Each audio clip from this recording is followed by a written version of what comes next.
अस्सलामुअलैकुम। आज हम उर्दू में हफ्ते के दिनों के नाम लिखेंगे जो बहुत से बच्चों को नहीं लिखने आते।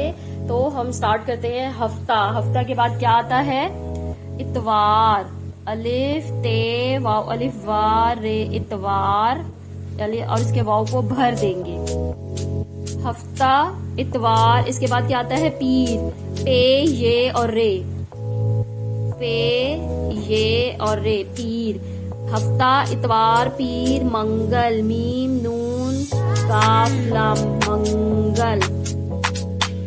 हफ्ता, इतवार, पीर, मंगल, बुध, बे दाल और इसके आगे दो चश्मी हे आ जाता है, बुध।